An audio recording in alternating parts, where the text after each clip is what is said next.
Hi friends, मेरा नाम दीपक शर्मा है और मैं इस जावा स्क्रिप्ट की इंटरव्यू सीरीज में मैं अपनी तीसरी वीडियो लेकर आया हूँ, जिसमें मैं आज क्लोजर को देखेंगे विद रियल लाइफ एग्जांपल के साथ। क्लोजर क्या होता है, कैसे काम करता है, क्लोजर का सबसे मेन इंपॉर्टेंट रोल क्या है। चलिए स्टार्ट करते हैं क्लोजर के साथ, देखते हैं क्लोजर क्या होता है। जावा स्क्रिप्ट में क्लोजर एक फीचर है जो एक फंक्शन को उसके लेक्सिकल स्कोप के वेरिएबल को याद रखने की शक्ति देते हैं, चाहे वो फंक्शन अपने ओरिजिनल स्कोप के बाहर ही क्यों ना एग्जीक्यूट हो रहा हो। सिंपली जब एक इनर फंक्शन अपने आउटर फंक्शन के स्कोप के वेरिएबल को एक्सेस कर सकता है, क्लोजर बनाता है। अब यहाँ देखते हैं हमको क्लोजर कैसे काम करता है। मैं आपको एग्जांपल के साथ इन सारे पॉइंट्स को दिखाऊंगा कि कैसे ये पॉइंट्स सेटिस्फाई करते हैं। जब एक फंक्शन एक के अंदर दूसरा फंक्शन डिफाइन होता है और वो इनर फंक्शन उस आउटर फंक्शन के वेरिएबल को यूज करता है, तब क्लोजर क्रिएट होता है। Even after the outer function execution is complete, inner function उन वेरिएबल को रिमेंबर करता है, यानी कि उनको याद रखता है। देखिए इस लाइन सेकंड वाले पॉइंट को और फर्स्ट वाले पॉइंट को एक एग्जांपल के साथ देखते हैं। देखिए मैंने यहाँ पर एक फंक्शन लिया, आउटर फंक्शन। इसमें मैंने एक वेरिएबल लिया, आउटर वेरिएबल। अब ये क्या फंक्शन क्या कर रहा है, एक इनर फंक्शन इसके अंदर क्या है, एक इनर फंक्शन को रिटर्न कर रहा है। इसमें हम इनर वेरिएबल लिया है हमने।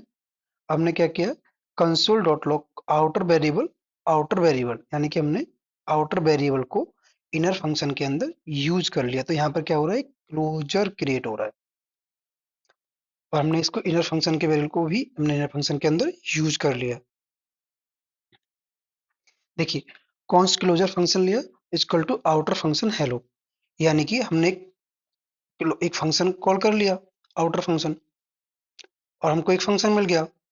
अब ये क्या करेगा, ये जो फंक्शन इनर फंक्शन है वो पेरेंट फंक्शन यानी आउटर फंक्शन के वेरिएबल यानी हेलो को याद रखेगा। जब भी हम इस क्लोजर फंक्शन को वर्ल्ड को कॉल करेंगे तो हमको आउटपुट मिलेगा हेलो वर्ल्ड।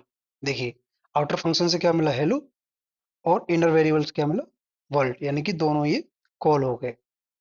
ये फर्स्ट, यहाँ पर हमने ये पहला वाला पॉइंट और सेकंड वाला पॉइंट दोनों को यहाँ पर हमने डिस्कस किया विद एग्जांपल के साथ।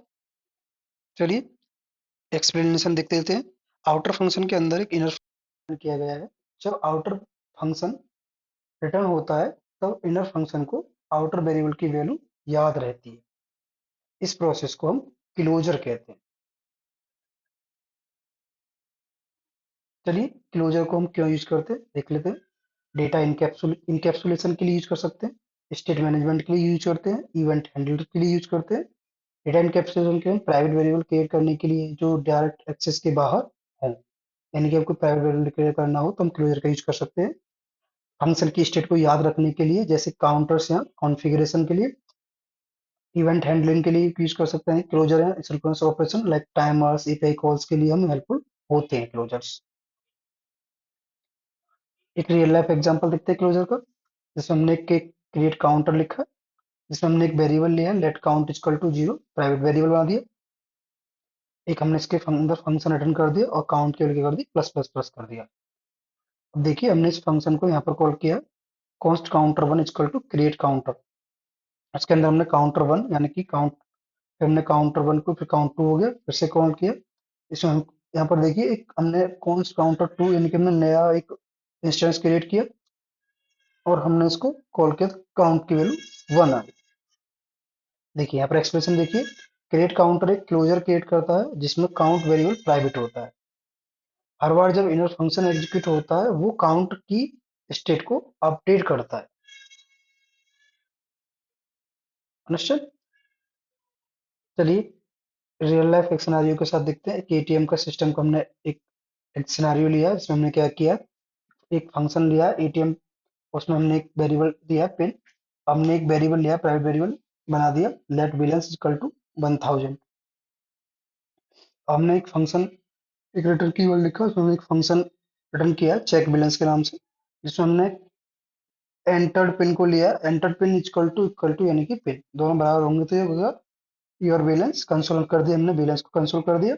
और हमने अदरवाइज हमने क्या कर दिया, एक इनकरेक्ट पिन का कंसोल का एरर दे दिया। अब यहाँ पर हमने विड्रॉ का लिया एक, हमने दोनों को पिन को चेक करेंगे, फिर हम ये चेक करेंगे कि जो अमाउंट है वो लेस देन इक्वल टू है बैलेंस के। यदि लेस देन इक्वल टू है तो हम क्या करेंगे, बैलेंस में से अमाउंट को घटा देंगे और हमको रिमेनिंग बैलेंस को कंसोल करा देंगे।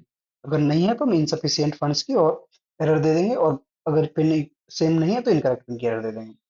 अब हमने क्या किया, यहाँ पर एक इंस्टेंस बनाया है फंक्शन का, एटीएम में 1234 दे दिया। अब माई एटीएम हमको मिल गया एक इंस्टेंस। अब इस इंस्टेंस के थ्रू हमने एक फंक्शन को कॉल कर लिया जो चेक बैलेंस था। अब हम खाली हमको हमने बैलेंस चेक करना है, तो हमने सेम पिन डाला, और दोनों पिन अगर सेम होते तो हमको ये बैलेंस दे देगा 1000, दिखा दिया इसने 1000, क्योंकि हमने ऊपर डिक्लेयर किया था कि बैलेंस क्या है हमारे पास 1000 है। ये देखिए। अब सेकंड में क्या किया, हमने विड्रॉल वाला फंक्शन कॉल किया, जिसमें हमने पिन डाला और विड्रॉल अमाउंट डाला, तो हमारा रिमेनिंग बैलेंस दे देगा 800 रुपये का रिमेनिंग बैलेंस रहा। हमने लास्ट में क्या किया, हमने चेक बैलेंस में इनकरेक्ट पिन डाला है, तो हमको ये एरर इन कंसोल में एरर दे देगा इनकरेक्ट पिन की। ये एक्सप्लेनेशन है इसका। से बैलेंस एक प्राइवेट वेरिएबल है जो एटीएम फंक्शन के स्कोप में है। चेक बैलेंस और विथड्रॉल फंक्शन के माध्यम से बैलेंस को कंट्रोल किया जाता है। पिन को वैलिडेट करने के लिए क्लोजर का यूज होता है।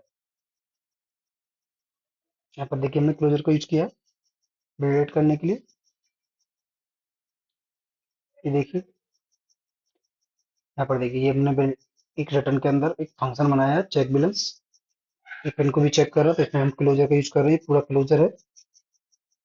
ऐसे हमने विड्रॉल के लिए विड्रॉल के टाइम पर भी फंक्शन क्रिएट किया, तो ये भी एक क्लोजर में ही है।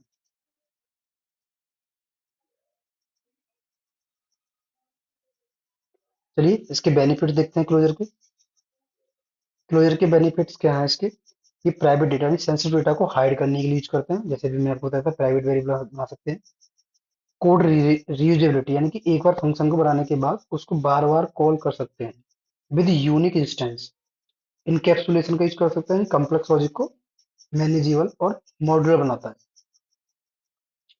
इसका जो इसके की फंक्शन को रिमेंबर उनको हमने याद रखना है, वो है इसके क्लोजर मेमोरी इफिशिएंट हो सकता है, लेकिन ओवर यूज से मेमोरी लीक्स का रिस्क बढ़ता है। क्लोजर एसिंक्रोनस ऑपरेशन में काफी हेल्पफुल होते हैं, जैसे इवेंट हैंडलर्स, टाइमर्स और एपीआई रिक्वेस्ट। क्लोजर एक पावरफुल टूल है जो जावास्क्रिप्ट के फ्लेक्सिबिलिटी को एनहेंस करता है और फंक्शनल प्रोग्रामिंग को सपोर्ट करता है। इसके साथ क्लोजर यहाँ पर खत्म होता है। Friends, please like and subscribe my channel, so आगे की आने वाली वीडियो को आपको नोटिफिकेशन मिलता है। Thank you. Bye bye.